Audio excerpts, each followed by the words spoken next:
Would you believe that this pile of grey nuggets is the prototype for the most complicated and exquisite part of a doll? Yes, that's what the ball-jointed hand starts from. Today I'll show you how a set of rough pieces is transformed into the delicate porcelain hands. And I will even introduce you to a technique that allows to gild ceramic with real 24-karat gold. My name is Sophie, I'm a professional doll artist, and this is the making of the ball-jointed hands.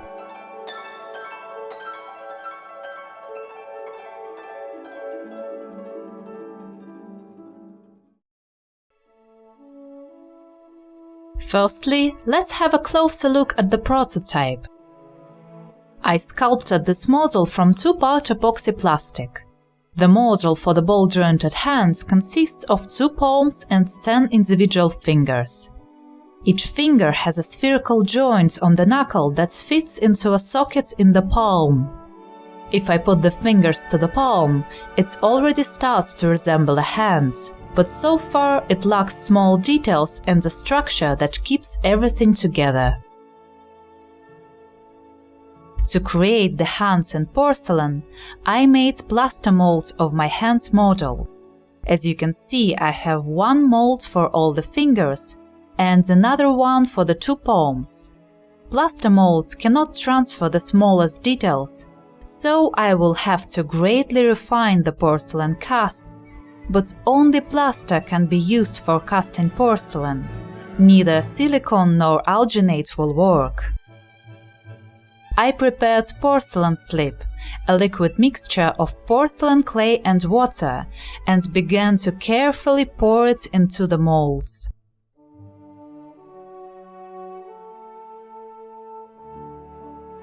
Pouring porcelain into the tiny finger molds is a tricky task. To do this, I push out any air bubbles with a needle.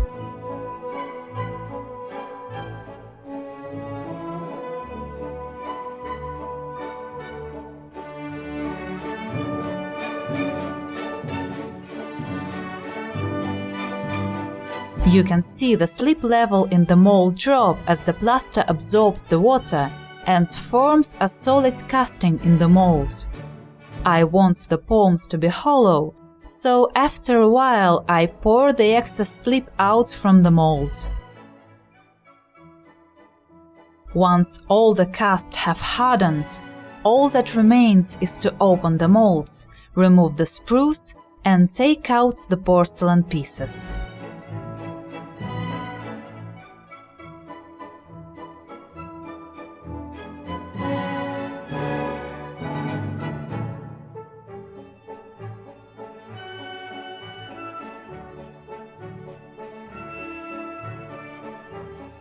The hands are cast, and now begins the long process of refining each palm and each finger. First, I take care of the functional part of the task. I cut slits for the elastic into the wrist joint and drill 2 holes on the sides.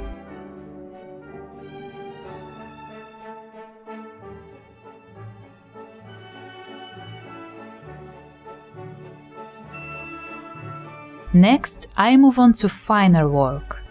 The finger is an incredibly delicate piece, and raw porcelain is an incredibly fragile material.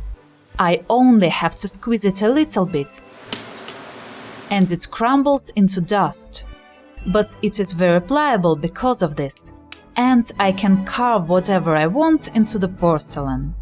I just have to be very, very careful. First, I remove the seams that are left from the molds and lightly smooth the surface of each finger with a damp brush.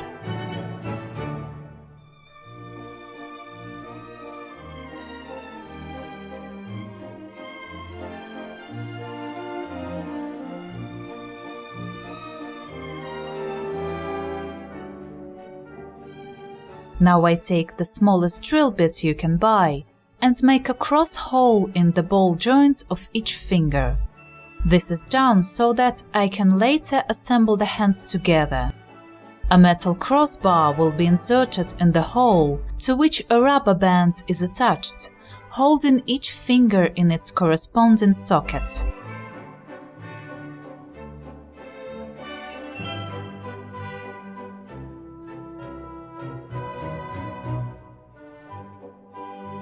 Next, I cut a slit in each joint. This is necessary so that the fingers are not only held in place, but can also move. Later in the video, I will show how the assembly process is done and how this design works.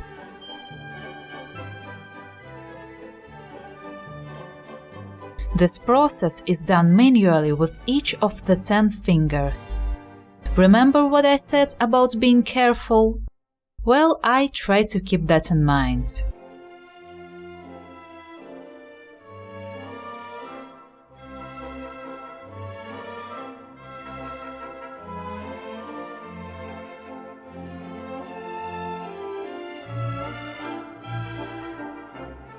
Once the joints are prepared and the functional part of the processing is done, I can move on to the more creative task. It is important to me that my dolls have all the anatomical details. So I have to make sure that the palms have all the designated lines and wrinkles.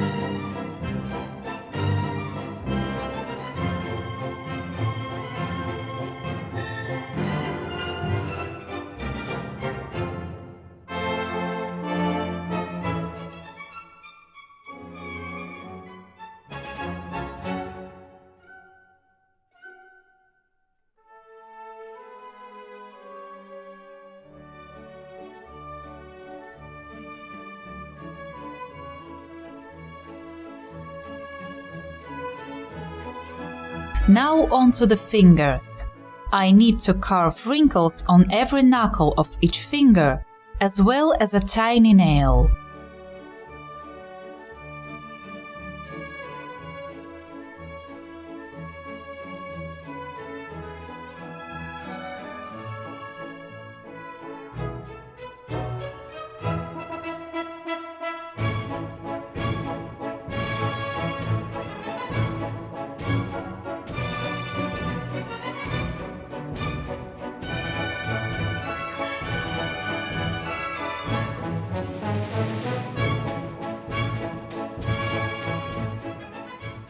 The refinement of the fingers is probably the most intense and, let's face it, tedious step in the creation of my dolls. But there's really no way around it. I just have to take my time and add all these details manually every time I create a new pair of hands.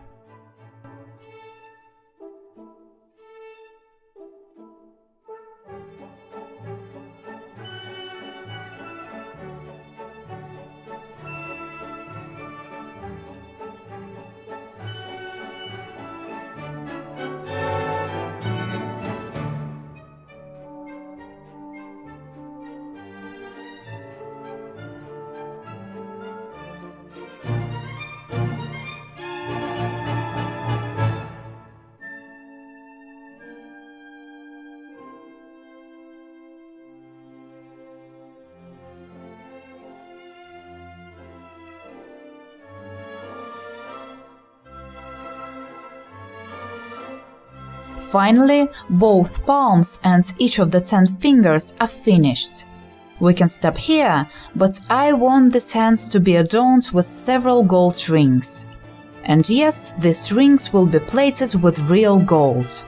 But first, the rings have to be sculpted from porcelain. To do this, I lightly wet the places where the jewelry will be located and apply porcelain slip with a brush to create the desired volume.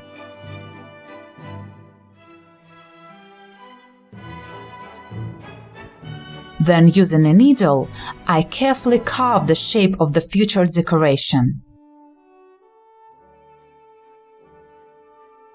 On some rings, I also created tiny porcelain inlays.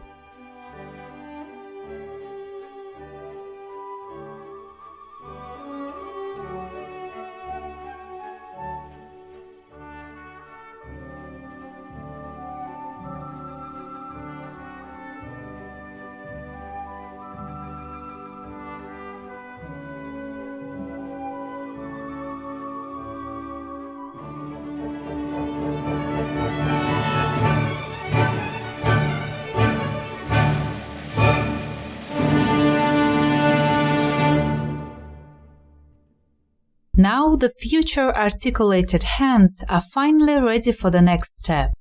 I prepare them for the hottest night in their lives. It's time to fire the porcelain in the kiln. To prepare the hands for the high firing, I poured some silica sands onto the surface of the kiln shelf. On a soft cushion of sand, the hands will not deform at high temperature, and this is especially important for such delicate parts. Now I can place the hands in the muffle kiln. I set the program, and all that remains is to wait for the kiln to slowly heat up to 1200 degrees Celsius. I would hold my breath in anticipation, but it's a full 24 hours, so that's not an option. The next day, when the kiln has heated up and cooled down, I can open it and see the result of my labor. The porcelain has acquired strength and a satin shine, as well as a flesh color. All that remains is to clean the hands from the sand residue, and I can move on to the next stage. The next step is painting. But before I give the hands a truly lifelike look with paints, I cover all the rings with a layer of shiny glaze. This is a low-temperature glaze that is fired at about 800 degrees Celsius. And yes, that's considered low temperature. Thanks to the glaze, the gilding that will be applied next will shine and sparkle.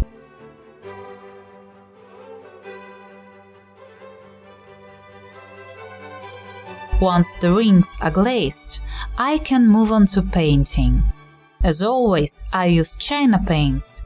Each layer of these paints is also fired in the kiln to be forever bonded with the surface of porcelain. First, I apply a reddish-pink paint to each finger. I add paints in places that are usually pinker in a living person, such as the fingertips and knuckles. Each stroke of paint is carefully blended.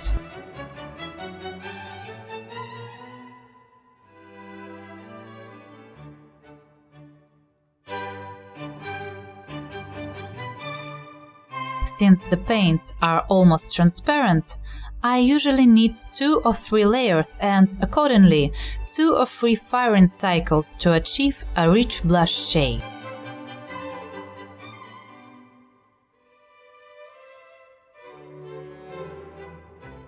With the palms, I do the same. I apply pink paint to the palms and knuckles and carefully blend it.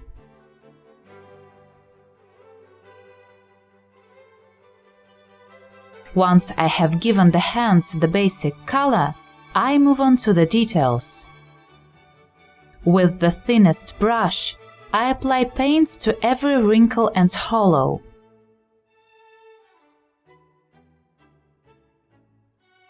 This is a very delicate job, but it creates a beautiful effect, thanks to which the details on the hands are much more noticeable.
Next step is to paint each tiny nail.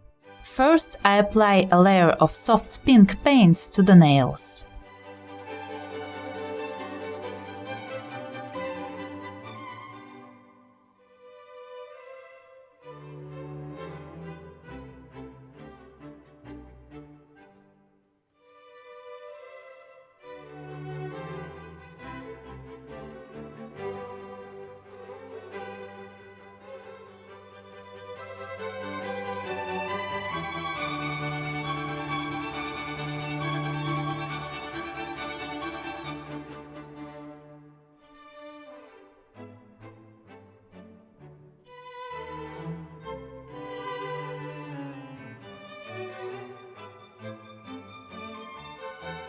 When this layer is fired and thus fixed, I paint the details with white paint, the tip of the nail and the small semicircle at its base. By the way, it is called lunula. I've been painting lunula since 2008, and I only recently learned this word.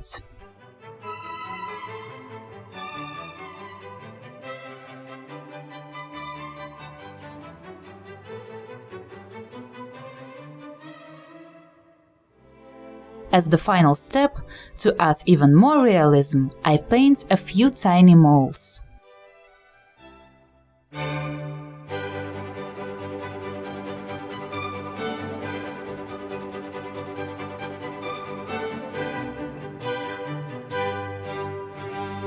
Thus, the hands are painted. But there is one more important detail left, the gilding. And in order to cover the finger rings with a layer of real gold, I need one very special medium. This is gold luster. This jar contains a mixture of a liquid medium, in this case pine resin and some additives, and particles of real gold. My gold luster is 12% gold. A fairly high percentage, which makes the final results the most striking.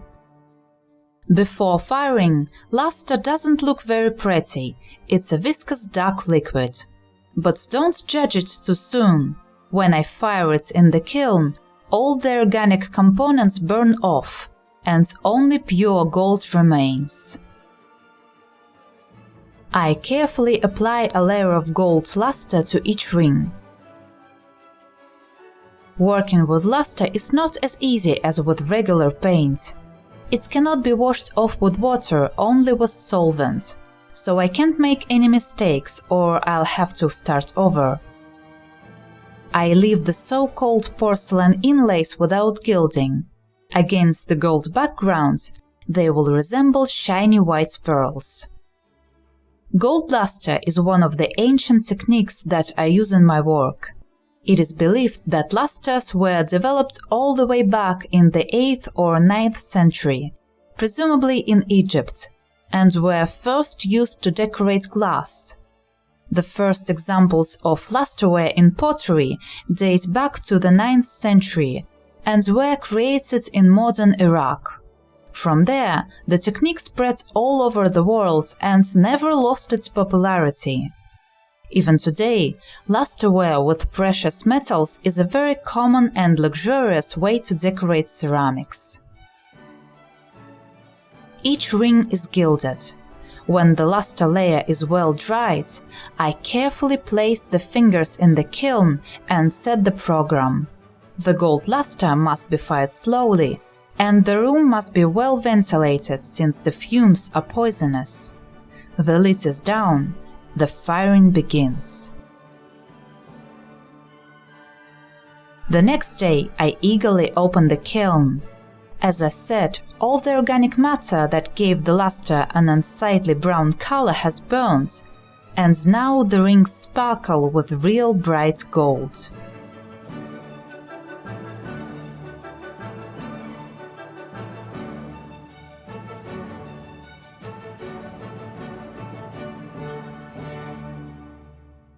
On this note, the hands are fully painted. All that remains is to put them together.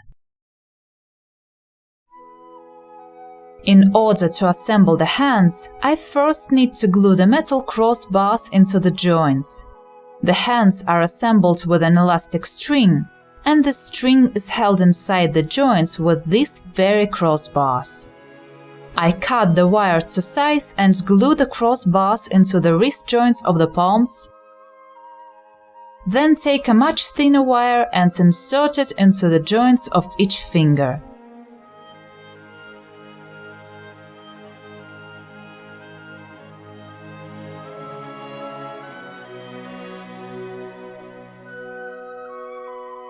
The next step is to protect the sockets of the joints from friction. If I don't do this, the porcelain will very quickly become damaged or even chip. To prevent this, I coat each socket with a layer of special medium designed for ceramics. When it dries, it turns into a protective rubber-like film. Finally, all the preparation is done and it's time to assemble. I use strong spandex designed for jewelry. I thread the spandex through the palm and through the socket in the knuckle, then through the joint in the finger under the crossbar, and back into the palm.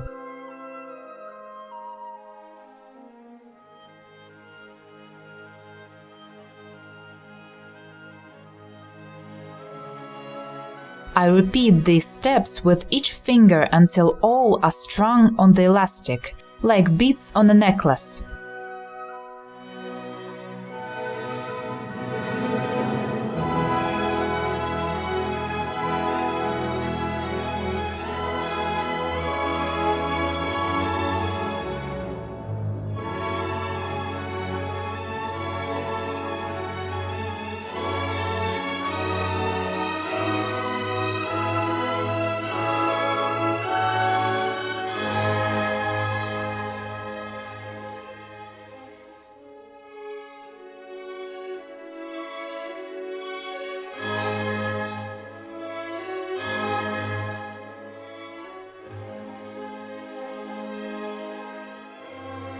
Now all that's left to do is tighten the spandex so that all the fingers are held tightly by the tension.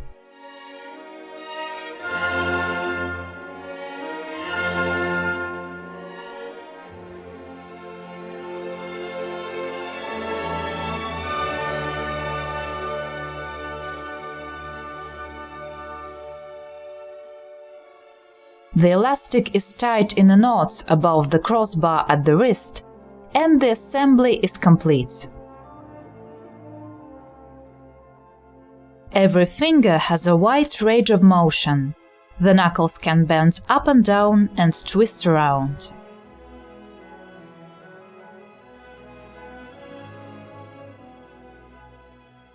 Now, ladies and gentlemen, let me show you what articulated hands are capable of.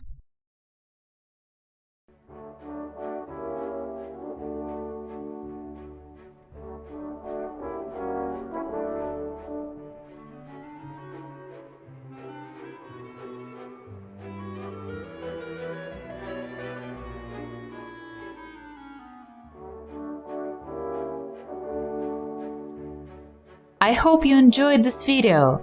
If you wish to know more about my dolls or even order one for yourself, you can find information on my website sophiedolls.com. My contacts, my website and my other social media are linked in the description.